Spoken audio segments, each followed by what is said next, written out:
ça n'arrive pas qu'aux autres. Prévenir et agir en entreprise. Un programme proposé par Banque Thémis, Eight Advisory et Valtus.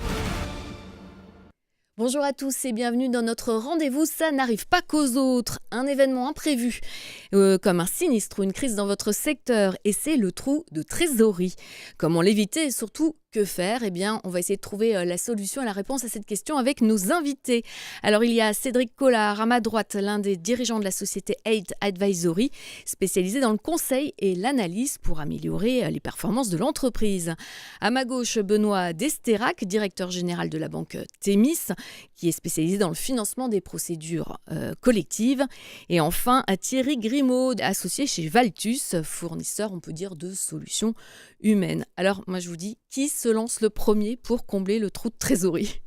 Bien d'abord, je pense que sur une difficulté imprévue d'entreprise, qui pourrait d'ailleurs parfois avoir été prévue, mais on va dire une difficulté imprévue, parce qu'on s'est réveillé un matin et cela n'allait pas, la première chose, c'est ne pas mentir.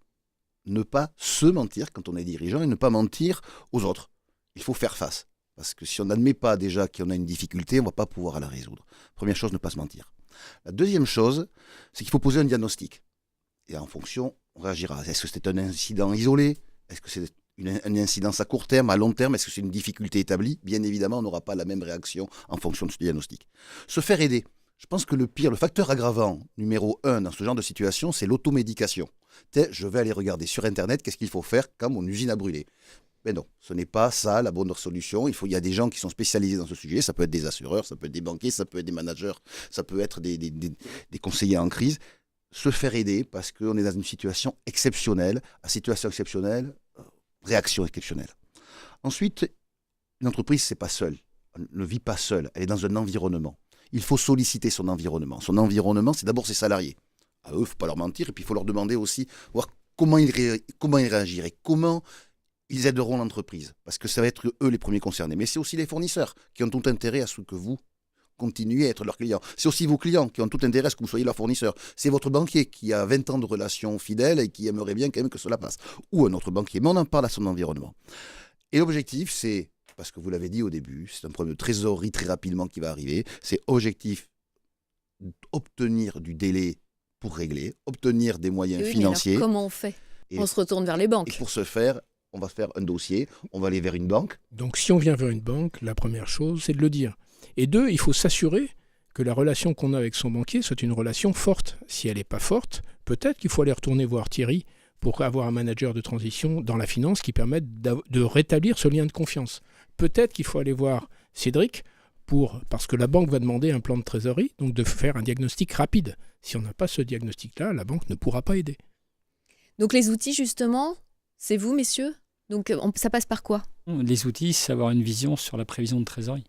Et réellement sur ce que vous devez, mais très très important, sur ce que l'on vous doit. C'est la trésorerie qui doit rentrer dans votre entreprise.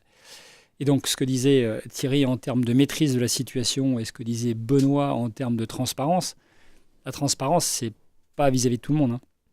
La transparence, c'est pas vis-à-vis des clients, c'est de manière limitée vis-à-vis des fournisseurs. En tout cas, il y a un discours qui doit être accompagné. Et c'est de manière importante vis-à-vis des banquiers. Il y a des méthodes pour cela. Et vis-à-vis du nouveau banquier, comme la Thémis de Benoît. C'est que Benoît ne va pas, lui, venir apporter un financement dans une société qui est sous tension de cash s'il n'est pas sûr que l'entreprise, aidée par des managers de crise comme Thierry, apporteur de solutions humaines, comme vous l'avez très bien décrit dans l'introduction, pas capable de sortir l'entreprise de la difficulté. C'est pour ça que la transparence, elle doit aller aussi avec une maîtrise et une capacité à prévoir et voir comment on traverse ces difficultés, ces moments de tension. Alors par exemple, Eight Advisory propose quoi concrètement ?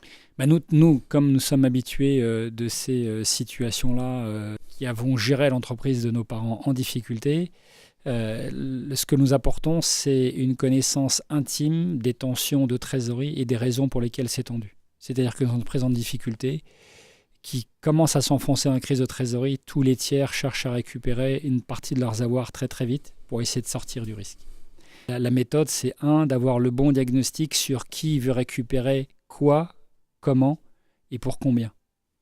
Et donc c'est quoi ? C'est tout simplement rétablir, alors soit on les revoit, soit on les fait si elles n'existent pas, des prévisions de trésorerie fiables pour l'entreprise afin de l'aider à comprendre où elle va et sur quel levier elle peut gérer. Aller chercher la Thémis pour se financer alors qu'elle est sous tension, et aller chercher un manager pour renforcer, et un manager qui est déjà passé par une situation de crise, donc qui sait ce que c'est, ce que fournit Thierry avec Valtus. Et nous allons fournir la prévision de trésorerie en transparence avec le banquier, en transparence avec le management, et le management renforcé. Et c'est l'ensemble de ces outils-là qui permet de sortir l'entreprise de l'impasse de trésorerie dans laquelle elle se trouve. Mais comment on peut prévoir un sinistre ou un événement comme ça catastrophique ? Comment ça se prévoit dans la comptabilité ? Ça ne se prévoit pas. Il y en a qui ne se prévoient pas. Il faut de toute façon, dans une entreprise qui est normalement gérée, avoir des réserves de trésorerie et des réserves de ligne bancaire, par exemple. Mais si vous êtes déjà un petit peu malade ou un petit peu sous tension, c'est vrai qu'avec vous prenez un accident, une inondation importante, un feu, un arrêt de production, même si vous avez des assurances, vous pouvez très bien vous retrouver en crise de cash. Le temps que les diagnostics soient faits, que les assurances payent et indemnisent, vous vous retrouvez en l'état de cessation des paiements et malheureusement contraint de déposer le bilan. Oui. De toute façon, il faut voir que dans les exercices prévisionnels, il ne faut jamais réfléchir comme si demain allait se passer comme hier. Un exercice prévisionnel, ça doit se poser la question non pas de qu'est-ce qui peut arriver. Par contre, on peut imaginer qu'il va se passer quelque chose. Même la certitude qu'il y aura quelque chose de majeur sur le plan économique mondial, une crise, une guerre, quoi que ce soit. Est-ce que je peux réagir en ces cas-là ? Déjà, c'est un exercice. On ne sait pas qu'est-ce qui va arriver, on sait qui ça va arriver.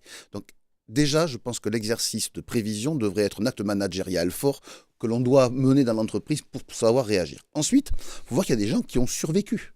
La crise est arrivée, la société a traversé un enfer, une tempête phénoménale, quelle que soit l'origine du sinistre, mais il y a des gens qui l'ont vécu, qui l'ont intégré, qui s'en sont sortis. Mon métier, personnellement, consiste à identifier ces gens, travailler avec eux et les mettre à disposition des entreprises qui le rencontrent pour la première fois. Parce que l'expérience de celui qui l'a vécu, ça devient des experts du sujet qui peuvent aider les autres. Merci à tous les trois. Ça n'arrive pas qu'aux autres, c'est terminé. Vous pouvez revoir sur les différents sites des intervenants présents sur ce plateau ou sur Lyon Première en multidiffusion. À très vite. Ça n'arrive pas qu'aux autres. Prévenir et agir en entreprise. Ce programme vous a été proposé par 8 Advisory, conseil financier et opérationnel. Valtus expert en management et Banque Thémis, la banque du rebond.